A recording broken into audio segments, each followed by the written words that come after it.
Okay, good morning everyone. Thank you for the introduction, and I'd very much like to thank the organisers today for inviting me to speak about the topic of bradycardia and pacing. I have no disclosures. So, obviously the first implantable pacemaker was quite some time ago, back in 1960, and much of the basics in this field have remained very much the same.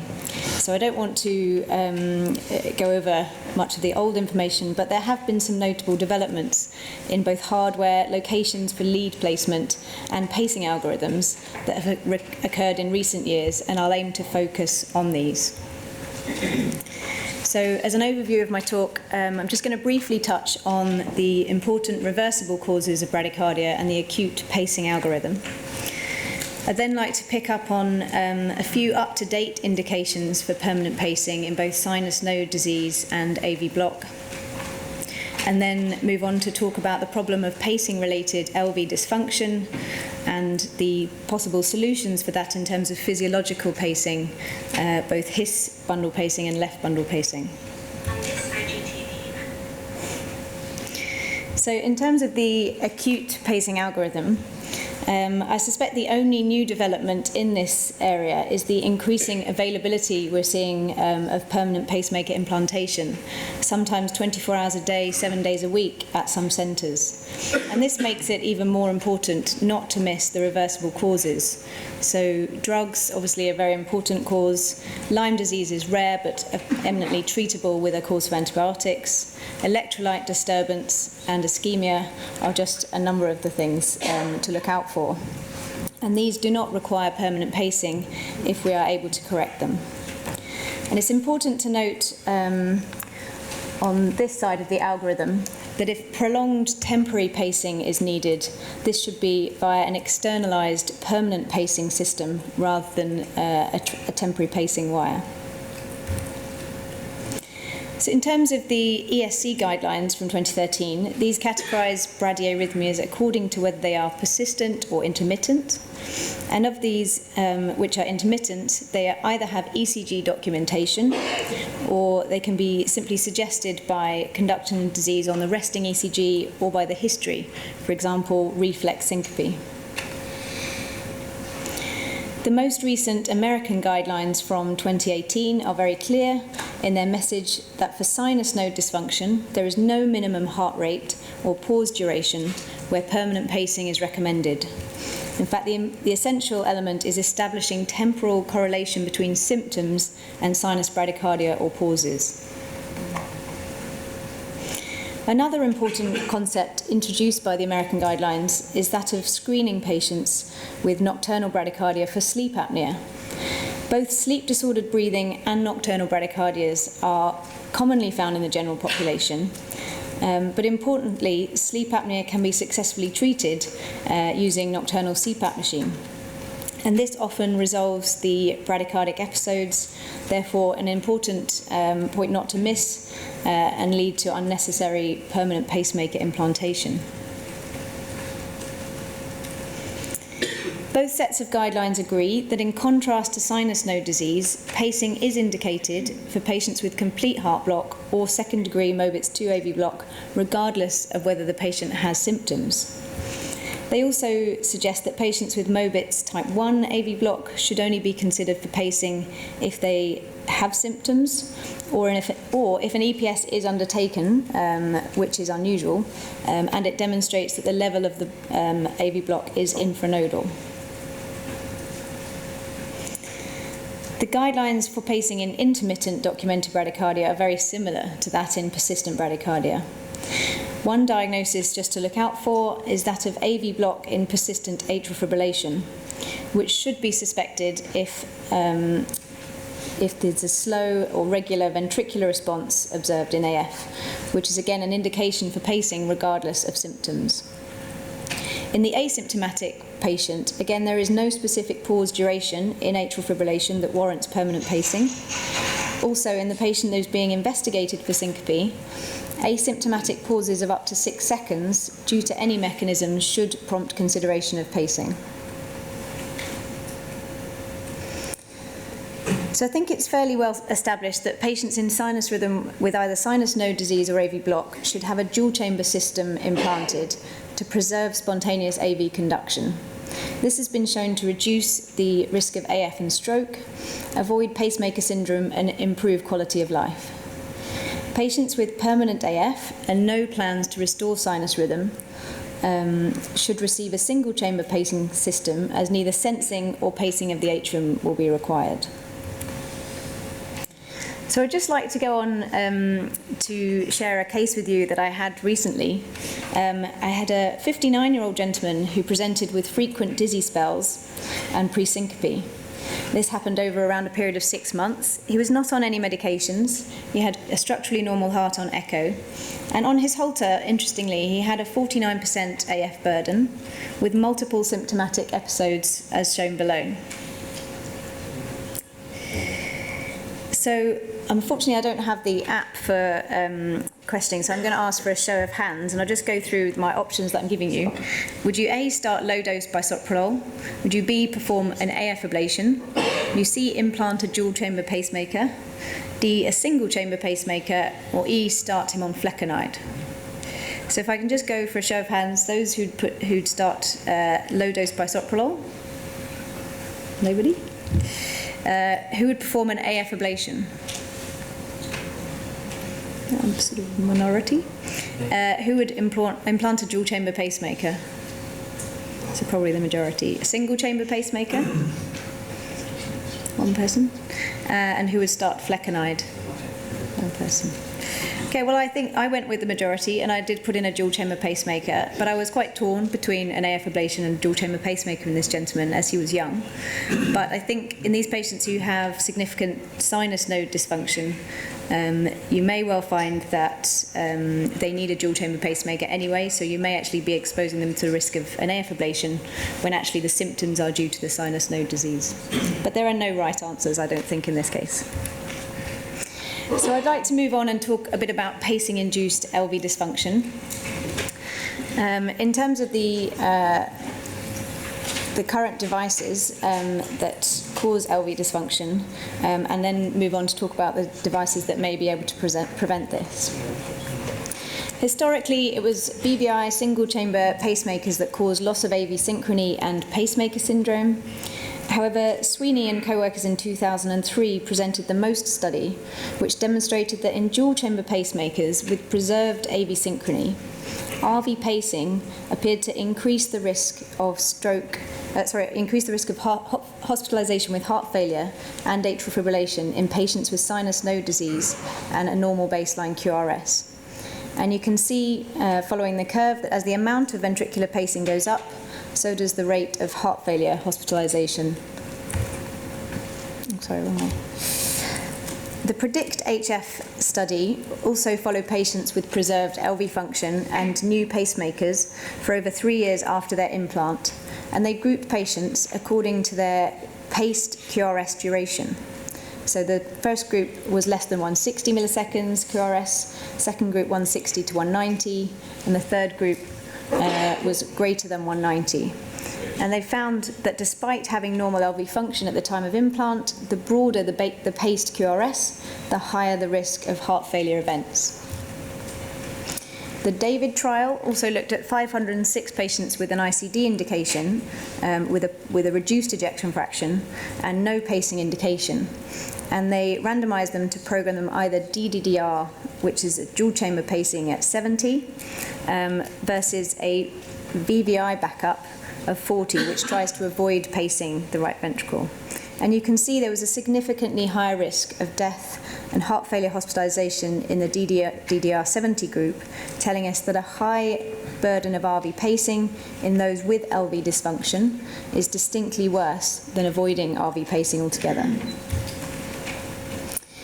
The BLOCK-HF trial was one of the first to demonstrate that if patients were receiving a Brady device for AV block and their ejection fraction was reduced at less than 50%, then those with biventricular pacing, here on the orange line, did significantly better from the combined primary endpoint of an increase in LV size, urgent heart failure visits, or death, compared to those with RV pacing.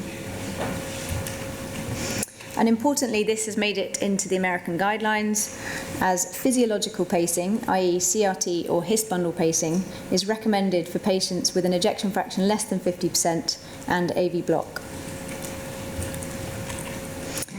So I'd now like to talk a bit about His bundle pacing, as I think going forward this technique is going to play an increasingly important role in Brady pacing. By deploying an active lead that you can see here of smaller caliber than the standard pacing leads at the site of the specialized His bundle conducting tissue, it is possible to provide normal ventricular activation with the aim of either improving or maintaining the LV function. So this is a model of ventricular activation during RV pacing, and as conduction travels inefficiently through the myocardium and activates the right ventricle before the left with desynchronous mechanical contraction and a broad QRS.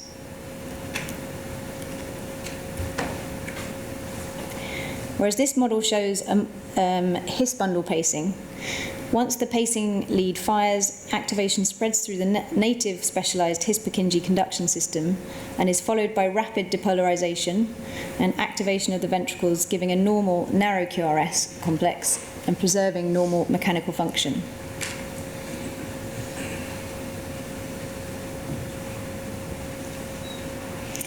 So His bundle pacing provides us with a number of benefits.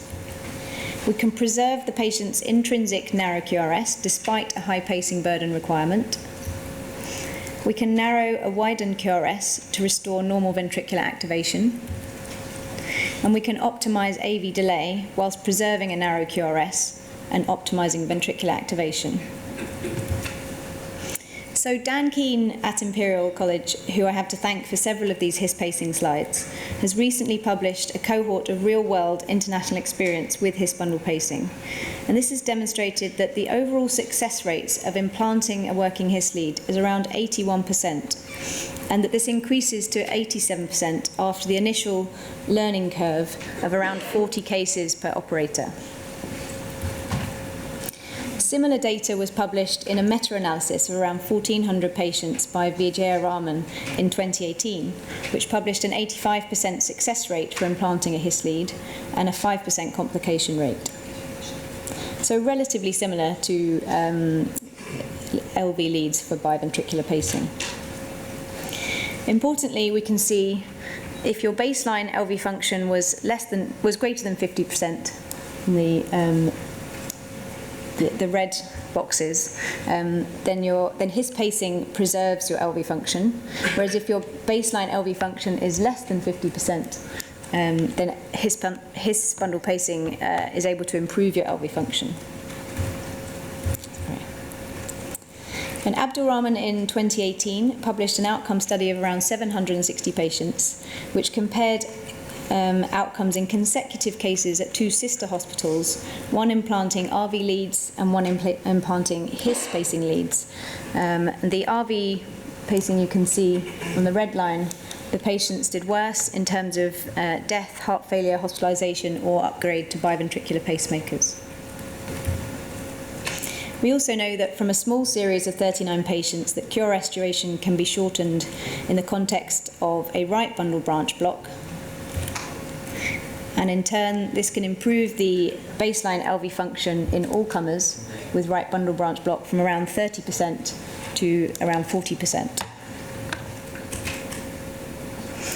Another group of patients that have so much to gain are people without conduction disease to start with, but in whom we create conduction disease by creating AV nodal block as a treatment for poorly controlled ventricular rate in atrial fibrillation, as per the PACE and ablate strategy.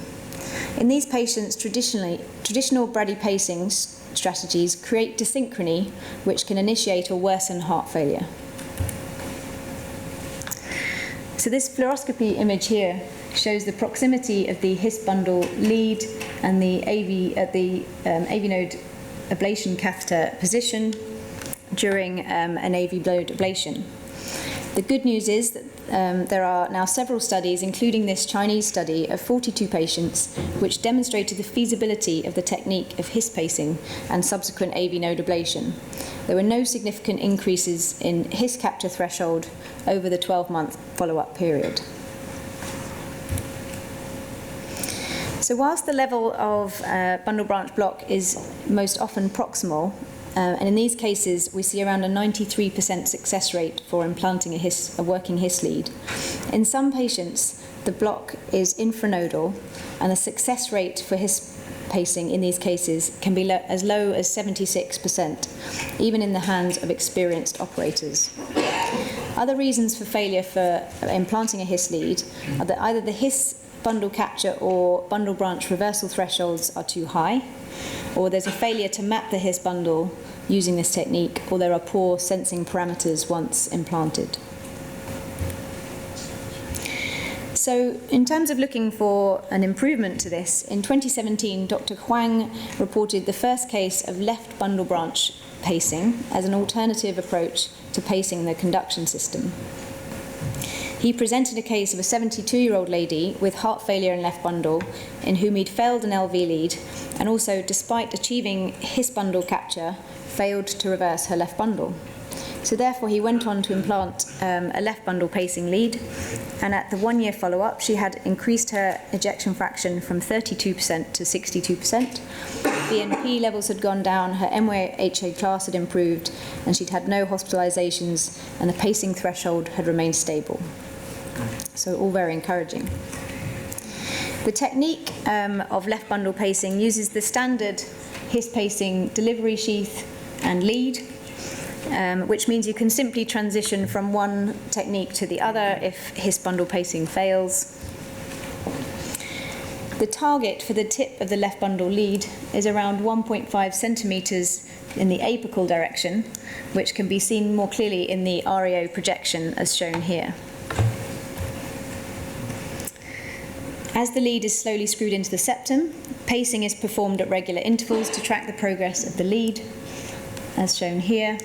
And we can see there is a progressive change in the ECG morphology until the final point at which there is a sharp left bundle potential seen, and pacing at this site gives a nice narrow QRS.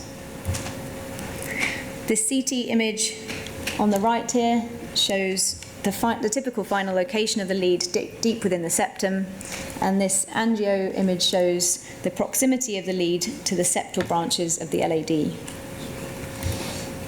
Interestingly, the capture threshold and sensed R wave amplitude are much more favourable with left bundle pacing compared with His pacing, providing a significant benefit to using this technique. So I'd like to share with you a case study given to me also by Dan Keane. This lady had a TAVI, and post-TAVI developed a left bundle branch block, which is not uncommon, and then 3 days later developed complete AV block. So using the standard His pacing technique, a beautiful His signal was found as shown here. And with 5-volt pacing, you can see a nice reversal in this side over here of the left bundle branch block with a narrow QRS. Unfortunately, however, as they came down on the output to around 4 volts, you can see that the His bundle capture was lost, and the left bundle was not able to be reversed. So the two options were putting in an LV lead or switching to a left bundle branch pacing option. So as shown in this REO view, this is the original His lead, and this is the alternative option of a left bundle pacing lead. And this is the end result ECG, which is at a pacing output of 2 volts from the left bundle lead, which I'm sure you will agree is a very good outcome for this lady.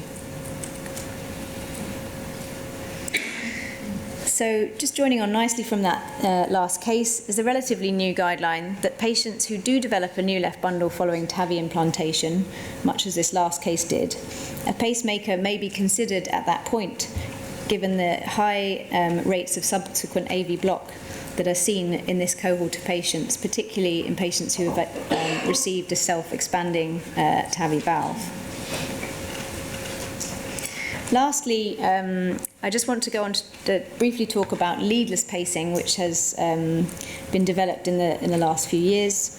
I'm sure many of you will already be aware of leadless pacemakers. This is a totally freestanding, ventricular-only, single-chamber device implanted in the RV myocardium. It's implanted via the femoral sheath, around an 18 French femoral sheath via the femoral vein. The advantages include that there are no specific wound healing issues and no problems with lead failure. However, the disadvantages, particularly for young patients, are the loss of AV synchrony, and also it has no recording capability if you're wondering whether they have any ventricular arrhythmias, and you are unable to remove this device from the heart at present. So I suspect there will be many significant advancements in this area over the coming years. However, at present, the majority of centres, I would say, are only implanting these in fairly small numbers.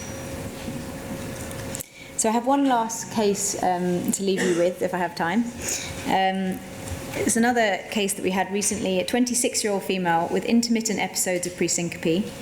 Her grandfather died suddenly at age 55. She had a Bradycardia type 2 ECG, a normal echo and CMR, a negative adrenaline challenge, and nothing found on genetic testing. So a link was implanted, and unfortunately I don't have the traces for you, but there were a cluster of nocturnal pauses with sudden onset AV block, longest around 9 seconds, mainly at night, no change in the preceding sinus rate or the PR interval, one episode which woke her from sleep. So I've given you the options of implanting a leadless pacemaker, performing an EP study and VT stim, implanting a dual-chamber pacemaker, implanting a single-chamber pacemaker, or implanting an ICD. So if I can just have a show of hands for the leadless pacemaker. One. Anyone going to do an EP study and VT stim?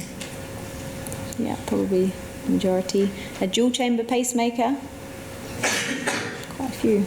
A single-chamber pacemaker. One. And an ICD. No, fair enough.